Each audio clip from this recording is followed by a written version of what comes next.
안녕하세요. 동부 부동산 TV입니다.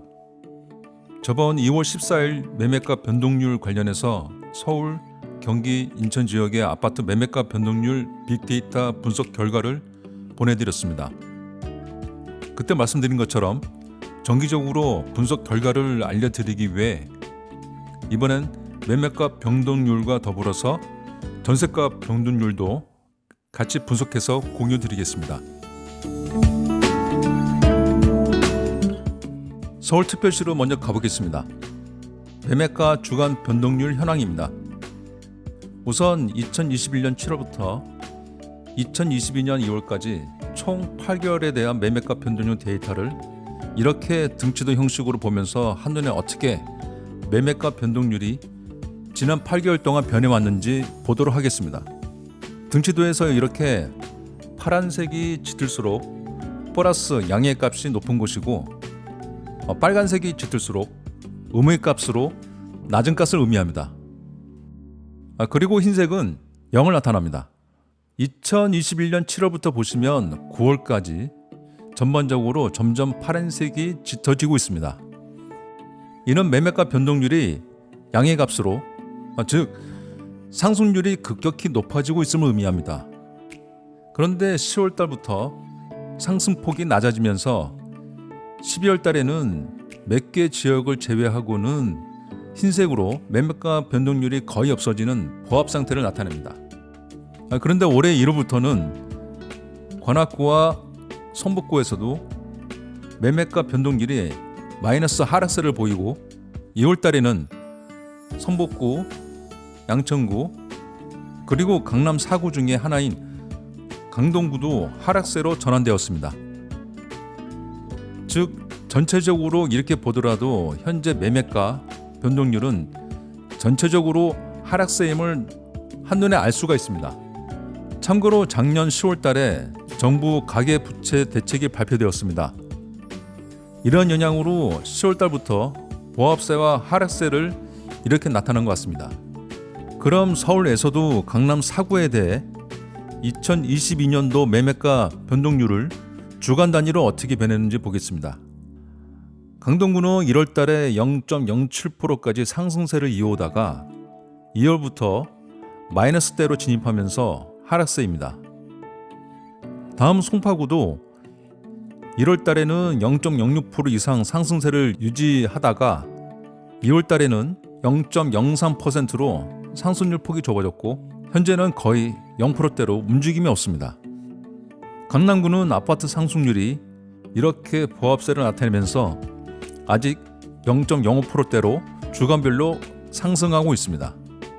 서초구도 강남구와 마찬가지로 0.05% 선에서 보합세를 보이고 있습니다. 다음은 서울 전세 변동률 현황을 보도록 하겠습니다.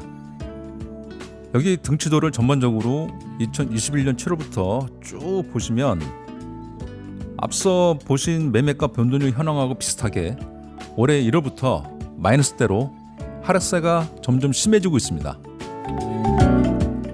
강남 4구 중에 올해 1월부터 강남구가 마이너스대를 보이더니 2월 달에는 강동구를 제외하고 강남구, 서초구, 송파구 전부 마이너스대로 진입했습니다. 서울시에서는 빨간색이 제일 진한 성북구가 마이너스 0.1%대로 제일 전세가 하락률 폭이 컸습니다. 전세가 변동률도 강남 4구를 집중적으로 2022년도부터 주간별로 어떻게 변했는지 보시겠습니다. 강동구는 아직 마이너스대로 진입은 않은 상태로 0.1% 선에서 보합 상태입니다. 그러나 나머지 송파구, 강남구, 서초구 현재 마이너스대에서 전부 벗어나지 못하고 전부 다 마이너스 상태에서 보합 상태입니다. 다음은 강남 4구 지역에 대해서 2021년 1월부터 주간 단위별로 매매가 변동률과 전세가 변동률이 어떻게 움직였는지 그래프로 이렇게 보시겠습니다. 전반적으로 이렇게 보시면 서초구에 일부 이렇게 튀는 구간을 빼고 전부 0.5% 이내로 매매가와 전세가 상승률이 움직여 왔습니다. 그런데 공통점으로 11월 달부터 상승률 폭이 둔화되면서 매매가는 거의 0% 선으로 접근해서 보합세를 보이고 있고 전세가율은 마이너스대를 나타내고 있습니다. 매매가와 전세가 상승률은 2021년 10월까지 어느 정도 0.3에서 0.5%대 주간별로 상승세를 유지하다가 10월 가계대출 정부대책이 발표되면서 둔화와 하락세를 보이는 양상을 보이는 것 같습니다. 이번엔 경기 인천 지역의 매매가 주간 변동률을 등치도로 보겠습니다. 기간은 서울과 동일하게 2021년 7월부터 올해 2월까지입니다. 등치도 색깔을 보시면 서울과 동일하게 9월까지는 전 지역이 짙은 파란색을 보이면서 평균 1%대의 상승률을 나타냅니다. 그러나 10월부터 파란색이 점점 옅어지면서 상승률 폭이 낮아지고 급기야 11월부터는 동두천시부터 마이너스 하락률을 보이기 시작합니다.